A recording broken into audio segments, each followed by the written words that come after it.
messieurs, bonsoir, bienvenue à l'émission Parole à l'élu. Cette semaine, je reçois le maire de la municipalité de l'Ange-Gardien, Robert Goulet, mais dans un premier temps, le conseiller de Buckingham, Maxime Pedneau-Jobin. Bonjour. Bonjour, monsieur Pedneau-Jobin. Évidemment, on ne peut pas passer la tempête de neige qu'on a eue la semaine dernière. Si on prenait le temps de rappeler la politique de déneigement à la ville de Gatineau. Bien, d'abord, on s'est donné pour chacun des problèmes que les citoyens peuvent rencontrer, ils peuvent passer par le 3-1 pour avoir les délais. Là. On sait qu'on va prioriser les grandes artères, mais je dois dire que la tempête est tellement grande et la neige est lourde et mouillée. Il y a toutes sortes de situations. Moi, j'ai reçu beaucoup de plaintes de gens. Ça fait que je ne sais pas jusqu'à quel point on va respecter l'ensemble des délais. C'est pour ça que c'est mieux de passer par le 3-1. Mais j'ai reçu beaucoup de plaintes de gens qui disent la machine a rempli une entrée. Ça fait que la personne, même avec une souffleuse, c'est dur de... Fait que quand il y a des choses comme ça qui se passent, qui sont vraiment hors normes, il ne faut pas que ça soit... On ne peut pas retourner chaque fois, là, mais il y a des cas où les machines sont retournées parce que c'était trop gros ce qu'on avait fait. Mais oui, il y a beaucoup de plaintes, mais en même temps, les cols bleus travaillent fort. Puis avec ce type de neige-là, c'est tout un défi. Là. J'aimerais juste qu'on prenne quelques secondes pour voir comment on traite les trottoirs dans le cas des tempêtes, parce que régulièrement, on voit des trottoirs qui ne sont pas déblayés aux abords des écoles. Alors, c'est très dangereux là, de voir des enfants marcher dans la rue. Est-ce que c'est une priorité là, aux abords des écoles? C'est une priorité. On a des circuits qui tiennent compte des écoles, autant pour l'artère que pour les trottoirs. Encore une fois, il y a toutes sortes de facteurs qui peuvent retarder. S'il y a une grosse chute de neige puis ça recommence, bien, les équipes qui étaient affectées au trottoir, des fois, vont retourner ces artères pour continuer. Donc, c'est pas... il y a des fois, c'est étonnant. Là, on voit que ça n'a pas été fait, puis on a l'impression que ça devrait l'être, mais c'est parce que l'équipe a été déplacée pour faire d'autres endroits plus prioritaires. Évidemment, la Ville n'a pas vraiment de contrôle sur Dame Nature. Par contre, la Ville a contrôle en ce qui concerne sa gouvernance, le nombre de conseillers municipaux. Ouais. On sait que 8 de vos confrères ont payé une étude indépendante la semaine dernière où on a décidé de payer une étude indépendante pour réévaluer le nombre de conseillers à Gatineau. On sait qu'il y a quelques mois, l'année dernière, le conseil avait refusé de voir ça. Aussi la rémunération des conseillers municipaux. Moi, je trouve toujours ça intéressant de réfléchir. Là. Ça fait que qu'ils fassent cette démarche-là. Moi, je ne me suis pas associé à ça pour toutes sortes de raisons. La principale, c'est que moi, je ne crois pas dans la réduction du nombre de conseillers. Surtout que leur raisonnement, c'est de dire on va éliminer un certain nombre de conseillers. M. Tassé veut réduire ça à 10. On passe de 18 à 10. Ça veut dire, par exemple, pour un coin comme chez nous, où c'est tout l'Est relèverait d'un seul conseiller. Donc, Buckingham, Masson-Angers ensemble. Il n'y aurait plus de chicane, en tout cas, M. Pedneau-Jobin. Non, il n'y aurait plus de chicane. Pas sûr que les citoyens seraient contents. Oui, tout à fait. Parce que, puis c'est ça, donc, ils réduisent le nombre de conseillers, mais ils ajoutent des attachés politiques. Il n'y a pas d'économie. Dans les faits, on prend un élu, puis on le transforme en non-élu. Moi, j'aime bien mieux avoir un élu, tant qu'à avoir quelqu'un qui est responsable, qui est élu, qui a été choisi par les gens, faut qu'il prenne le téléphone, faut qu'il parle au monde. Ça fait que moi, je trouvais que l'objectif de base de réduire, je ne voyais aucun gain. Sinon, puis c'est un de leurs arguments, c'est de dire, bien, il va y avoir moins de chicanes, on va être juste 10. Mais il va y avoir moins de représentativité. Il y a un phénomène de clic qui va être augmenté encore plus, là, parce qu'il faut que tu en convainques 6 pour faire passer ton projet. Là, aujourd'hui, il faut en convaincre au moins 10 pour avoir la majorité au conseil. Fait que moi, je trouve que le nombre qu'on a là est correct. J'en mettrais pas plus, mais j'en mettrais pas moins non plus. Puis, entre autres, pour la représentativité des plus petits quartiers comme nous autres, là, est-ce qu'on veut vraiment en avoir juste un pour tout l'Est ou avec 2 voix, on est un peu plus fort? Mais on sait qu'un des arguments de ceux qui proposent ou qui demandent cette étude-là, c'est au niveau de la rémunération. On veut attirer des meilleurs politiciens en leur offrant des plus grands salaires. Est-ce que vous pensez que ça peut être intéressant là, d'offrir plus d'argent aux Oui, puis nous, on le propose déjà. C'est-à-dire qu'il faut être prudent dans un domaine comme ça, là, mais pour moi, c'est clair. Le salaire de base d'un conseiller, c'est 35 000. Ouais. Avec les comités, tout ça, on fait jamais bien en bas de 45. Pour une famille, c'est un salaire intéressant. Pour une personne en moyenne, là, c'est un salaire intéressant. Mais pour le travail qu'on fait, c'est dur d'attirer du monde. Il y a autour de la table, il y a beaucoup de gens qui ont baissé quasiment de moitié pour en venir en politique là, de revenus. À Action Gatineau, ce qu'on propose, nous, c'est de prendre l'argent qu'on a déjà, donc les bonus par comité, d'abolir ça et de répartir l'argent qu'on dépense déjà également entre les conseillers. de prendre le 15 000 qu'on a de non imposable, qui est en fait un compte de dépenses déguisé, là, on le met dans le salaire. Ça, un des impacts de ça, c'est sur le fonds de pension aussi, là, c'est parce que comme ça, là, il n'est pas considéré dans le salaire. Puis c'est pas négligeable, là, il y a des gens pour qui ça compte beaucoup. Et là, on est en train de calculer si on ajoute combien ça nous prend de plus dans la masse salariale pour arriver à un salaire qui pourrait être autour de 70-75. Nous, c'est ça. Chez nous, c'est ça l'analyse qu'on fait. Puis moi, je pense que ça pourrait être raisonnable. Mais je veux voir les chiffres avant d'aller plus loin. Donc, ce que vous pensez, c'est que tous les conseillers, peu importe le nombre de comités auxquels ils font le même salaire. Et en ajoutant un peu d'argent, on les amène à un niveau qui serait 70-75. Il y a eu, dans un autre média, il y a eu un débat intéressant là-dessus. Puis j'étais étonné de voir à quel point les citoyens reconnaissaient qu'il fallait augmenter ça, puis il fallait essayer d'attirer des gens, puis il fallait... alors que la situation actuelle n'est pas bien attirante. Là. C'est plus d'ouvrage, plus de temps, puis un salaire qui est souvent plus bas que ce qu'on fait à l'extérieur. M. Anger, qui est un des conseillers qui fait partie d'Action Gatineau, qui proposait également la semaine dernière de revoir tout ce qui s'appelle conseil exécutif à la Ville de Gatineau. Oui, ça, c'est un débat éternel dans la municipalité. Est-ce qu'on a un exécutif ou est-ce qu'on n'en a pas? M. Bureau voulait l'abolir, il ne l'a pas aboli. Ouais. C'est un débat qui est vraiment permanent. La contribution intéressante de M. Anger, c'est de dire, lui, au lieu de choisir les amis du maire ou les gens plus proches du maire, il prendrait des présidents de commissions et de comités les plus importants. Et la différence avec un parti, entre autres, c'est que nous, ce n'est pas des amis qu'on choisirait, c'est des gens qui sont d'accord avec le plan d'action et en rejoignant ce que M. Anger dit, si on prend la présidente d'urbanisme, la présidente de la culture, parce qu'on a tel grand projet de bibliothèque, etc., moi, je pense que ça ajouterait de la cohérence à l'action municipale. Comme ça, c'est les présidents des comités principaux là, ou les principales commissions qui siègent à l'exécutif. Donc, la main droite sait ou devrait savoir ce que la main gauche fait. Puis c'est souvent un problème à la Ville. Moi, il me semble qu'il y a quelque chose de bien intéressant. Et c'est le modèle d'Ottawa, en fait. À Ottawa, ça se passe un peu comme ça. Ce qui n'est pas exclu, M. Pedneau-Jobin, c'est qu'au lendemain de l'élection municipale en novembre prochain, on se retrouve avec un conseil municipal qui est majoritairement des membres d'Action Gatineau et M. Bureau comme maire. Comment ça se passerait, ce moment-là? Bien, moi, je ne veux pas faire de prospective comme ça. C'est pour ça, nous, d'abord, qu'on est d'accord qu'on veut un colistier. On pense que c'est normal que le chef de l'opposition siège autour de la table. Il y a des scénarios comme ça, mais ça ne s'est jamais produit dans l'histoire du Québec. Ça fait que je ne veux pas... T'es ni à Montréal ni à Québec. Dans les grandes villes qui ont des partis, ça ne s'est jamais produit. Alors, on verra dans le temps comme dans le temps. La fin de semaine dernière, en fait, il y a 2 fins de semaine, Action Gatineau, qui tenait son 5e forum thématique. Et on a parlé d'éducation, donc partenaire avec le monde de l'éducation. Oui, on a reparlé de la piscine à Buckingham. C'est un espèce de symbole maintenant là, où on a une piscine qui est sous-utilisée, adjacente à une école, puis les élèves ne vont pas dedans parce qu'on se chicane avec la commission scolaire. Ça, pour moi, je vais l'utiliser pendant les 10 prochains mois, là, cet argument-là, pour dire qu'on doit se rapprocher du scolaire. Il y a aussi un citoyen qui m'a envoyé une belle photo. C'est un parc à Hull où il y a l'école, il y a une grosse clôture, puis il y a un superbe parc municipal juste à côté. Ce qu'on veut, c'est enlever la clôture. Trouver une façon d'arrimer les besoins de l'école et les besoins de la ville. Est-ce qu'on met la clôture à l'extérieur parce que pour l'école, ça doit être... Mais une clôture qui empêche les enfants d'aller dans un coin où il y a plein d'herbes et des beaux bancs, là, ça n'a pas de bon sens. Là. Je suis sûr qu'on est capable de faire ce qu'on a réussi ailleurs, c'est des parcs-écoles, où là, c'est un parc municipal, mais qui est aussi la cour d'école. Comme ça, on se partage les coûts, on entretient ça ensemble, puis les élèves, les enfants ont accès à quelque chose de bien plus beau. Fait que c'était beaucoup le sujet de l'atelier. Puis moi, je pense que c'est un des domaines où on doit faire le plus de gains dans les prochaines années.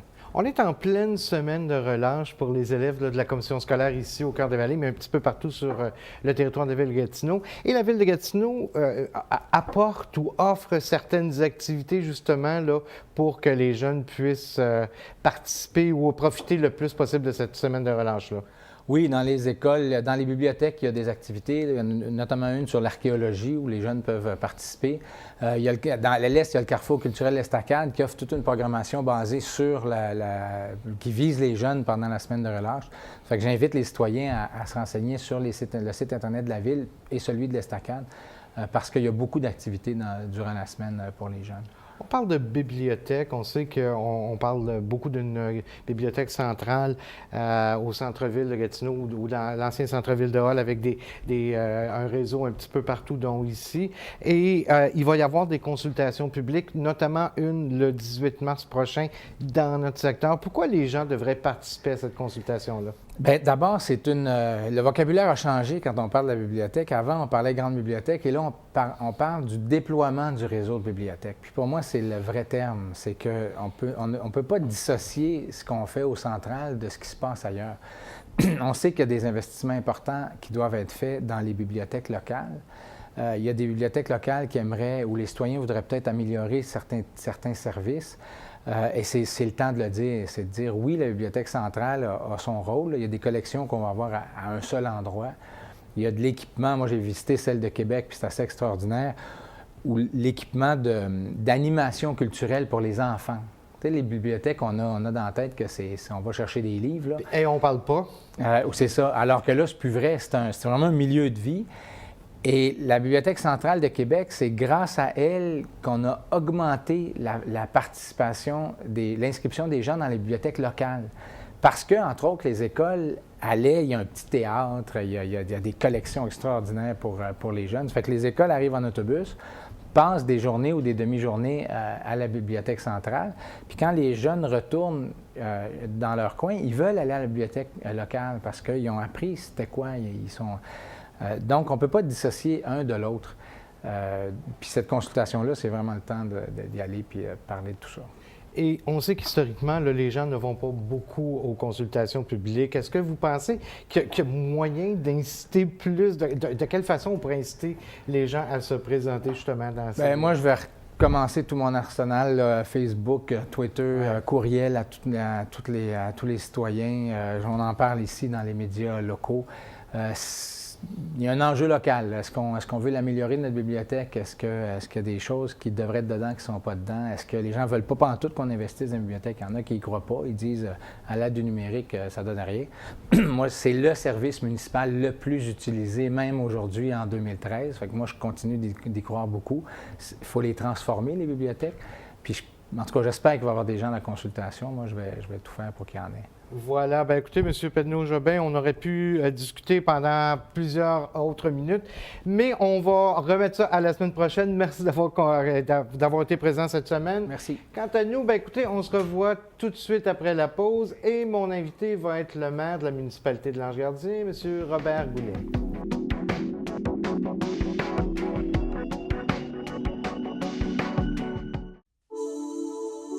Le séminaire des amputés de guerre, on est une grande famille, on a toute hâte de se voir. Il y a des grands, il y a des petits, puis les grands apprennent des petits comme les petits apprennent des grands. J'ai toujours aimé prendre des photos. J'étais la photographe désignée de la famille. Quand j'ai voulu poursuivre ma passion, les amputés de guerre m'ont financé ma nouvelle prothèse. Pour moi, l'association des amputés de guerre, ça m'a apporté d'être simplement bien avec moi-même. Je suis juste moi. Je m'appelle Clémence. À ma naissance, il me manquait un pied, fait que j'ai une prothèse. C'est très utile. Quand je suis à l'école, il n'y a rien que moi qui est amputé. Au séminaire des amputés de guerre, je vois beaucoup de personnes qui sont comme moi. Je retrouve un peu ma deuxième famille. Quand je reviens du séminaire, je suis énergique. Il n'y a rien qui va m'arrêter parce que je suis une vainqueur. On est de retour à Parole à l'élu et comme je vous le disais tout juste avant la pause, mon invité, le maire de la municipalité de Lange-Gardien, Robert Goulet. Monsieur Goulet, bonsoir. Bonsoir. Évidemment, hier soir, conseil municipal et un point qui m'a beaucoup intéressé sur votre à l'ordre du jour, un projet récréo-touristique dans le coin du lac Devine et il semblerait que ce soit quand même quelque chose d'assez gros et d'assez luxueux même. Oui, il s'agit d'un projet qui est fort intéressant, qui sera constitué d'un secteur de développement résidentiel. Et en plus de ça, un secteur plus récréo-touristique. À défaut d'une autre expression connue au Québec, on va appeler ça un terrain de camping, mais il s'agit d'espaces de stationnement de roulottes beaucoup plus grands que la moyenne. Et ce que j'ai compris, c'est que ce serait là vraiment un terrain de camping luxueux, si on veut. Si on veut l'appeler comme ça. C'est un peu ce que les promoteurs ont en tête. Ça sera assorti d'un auberge de plusieurs chambres qui pourra recueillir des villégiateurs sur le bord du lac. Également, il y aura des pistes pour la marche et tout ça, ainsi que des promontoires ou des belvédères pour pouvoir profiter de la nature. Alors, l'intérêt du lac de Veynes est la nature comme telle. Les propriétaires précédents ont fait une plantation d'arbres que je ne qualifierais pas d'exotique, ça serait prétentieux, mais de variétés un peu plus rares d'arbres. Alors, c'est une forêt qui est absolument fantastique, qui date déjà de plusieurs années et qui a un attrait tout à fait particulier pour les gens, les amants de la nature, les gens qui s'y connaissent un peu dans ce domaine. Et vous êtes allé d'ailleurs visiter le lac. Et pouvez-vous peut-être prendre le temps de nous situer, nous dire exactement ou environ à quel endroit c'est situé le lac de Veynes? Alors, sur la rive ouest de la rivière du Lièvre, le chemin de Veynes, qui est à peu près à, je dirais, 3 km du chemin d'Andolson. Alors, on monte le chemin de Veynes et le chemin de Veynes est maintenant un chemin qui est sans issue. Alors, le chemin pour le projet partira du bout du chemin de Veynes et monter dans la différentes directions du lac. Donc, le conseil municipal qui a donné son aval hier, et à quel moment on pourrait peut-être s'attendre à voir les premiers coups de pelle peut-être faits à ce moment-là? Bien, je crois comprendre que si tout est en ordre et que le promoteur ne rencontre pas de difficultés, au printemps, on devrait avoir peut-être déjà de la machinerie là, en train de tracer un chemin. Bien, il y a déjà un chemin pour s'y rendre, mais il faut comprendre que c'est un chemin parce qu'il y a un seul chalet actuellement qui appartenait à l'ancienne famille qui était propriétaire, donc de refaire un chemin conforme au règlement municipal. Donc, c'est quand même un long processus, mais bientôt, on devrait voir ce projet-là. Vous avez aussi, hier, voté un projet, en fait, un plan d'action pour tenter de diminuer les gaz à effet de serre, mais c'est vraiment pas quelque chose qui touche les citoyens comme tel. Non, c'est pas un plan qui touche la population, qui impose des restrictions à la population. C'est plutôt un projet qui concerne la municipalité, l'administration municipale comme telle. Alors, dans le choix de nos véhicules dans l'avenir, alors déjà, nous avons aussi dans une autre résolution, on recommande, on a pris la décision d'acheter une voiture hybride. Alors, on va aller dans ce sens-là, essayer de couper là, les émanations le plus possible. Ça peut être dans le choix de la force des lumières aux différents types de lumières dans nos lampadaires sur le territoire de la municipalité, à l'intérieur des édifices municipaux. En fait, un ensemble de petits gestes qui amènent finalement la réduction des effets de serre. Et on espère que ça aura nécessairement un impact sur notre population qui en prendra le modèle et acceptera graduellement peut-être de réduire, peut-être d'avoir moins de lumière autour des maisons, etc. et changer le type d'équipement qu'ils ont en termes de chauffage, ces choses-là. Alors, c'est un peu ça. Et bon an, mal an, la municipalité qui fait le pavage de certains chemins. Oui. Vous avez voté hier également le pavage, en fait, quelques chemins là, qui vont être pavés. Mais ce qui est important de savoir, c'est que la municipalité n'a pas l'obligation de paver ces chemins et vous le faites à la demande des citoyens. Voilà. Alors, la politique municipale ne comprend aucun pavage de chemin nouveau. Pas plus que l'ancien, d'ailleurs. Et par contre, après un certain temps, dans certains quartiers qui sont assez bien développés ou c'est avancé dans le développement, les propriétaires décident entre eux qu'il serait peut-être judicieux de faire paver leur chemin, ce qui leur évite la poussière, les trous, enfin tout ce qu'on peut avoir de désagrément sur un chemin gravelé. Alors, les citoyens, comme je disais, se regroupent et décident à l'unanimité. Là, nous, on reçoit des projets qui sont approuvés à l'unanimité, pas l'unanimité, mais à la majorité ouais. par les citoyens. Nous, ce que l'on fait, c'est que l'on offre à ces citoyens-là la possibilité que la municipalité fasse le travail pour eux en termes d'infrastructure, en termes d'organisation du travail. Alors, c'est nécessairement plus économique pour nos citoyens. Nous, on le fait en régie. Alors, tous les calculs, tous les soumissions et tout ça, c'est fait par la municipalité. Et les travaux sont surveillés lors du pavage, lors des travaux de pavage par nos employés municipaux. Alors, ce qui fait que ça coupe de beaucoup les coûts de ces citoyens-là. Alors, c'est basé sur une taxe qui est proportionnelle au nombre de maisons, au coût du pavage. Et ces gens-là reçoivent sur une base de 20 ans une taxe d'amélioration qui leur permet d'avoir l'asphaltage. Et ce qui est intéressant de savoir, c'est que ce ne sont que les citoyens touchés qui paient. Donc, ce n'est pas tout l'ensemble des citoyens de l'Ange-Gardien qui... Absolument pas. C'est une taxe d'amélioration des résidences qui sont situées sur ces chemins-là. Et quels chemins ont été approuvés hier soir lors du conseil municipal? Et je sais que vous avez la liste. Je vais vous demander de fouiller un petit peu dans vos papiers. Nous avons... J'aurais dû me préparer peut-être un peu plus à cette question-là. Mais en fait, nous avons le chemin du Coteau, entre autres, le chemin Mary, le chemin des renards blancs. Mais c'est possible de toute façon, en allant à la municipalité, téléphoner à la municipalité, de voir... Obtenir la liste, oui. Et de toute façon, les citoyens qui vont être touchés vont être avisés, effectivement. Absolument. Parlons maintenant... c'est difficile de le croire, mais la période de dégel s'en vient. Et vous avez déjà voté hier soir la fermeture de certains chemins pour le camionnage lourd. Oui, pour nous, c'est une habitude, c'est une routine à ce temps-ci de l'année de décréter la fermeture de certains chemins qui sont problématiques, qui sont difficiles à maintenir à cause de la base du chemin, des côtes, etc., etc. Alors, chaque année, on a un certain nombre de chemins que l'on ferme carrément au transport lourd pour la période du dégel. Alors, ça touche le chemin Assad, Buckingham Creek, au nord du chemin Lemieux, et sur le chemin Lansdale-Ouest, entre les numéros civiques 751 et 1350. Alors, ces chemins-là seront fermés du 1er mars au 1er juin. Est-ce que ça cause des problèmes? Dans le passé, est-ce que ça a causé des problèmes aux camionneurs, justement, là, qui voulaient utiliser ces chemins-là?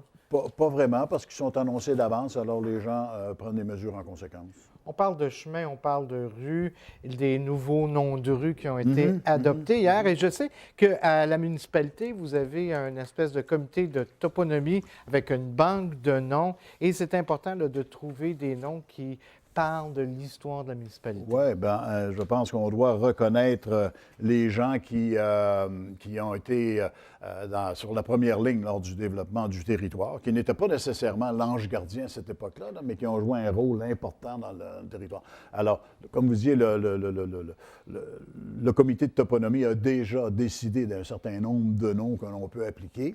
Et à travers de tout ça, on va fouiller dans la toponymie de l'Outaouais, qui est un peu plus grande, pour ressortir justement les noms des personnages qui ont eu un rôle important à jouer dans le développement.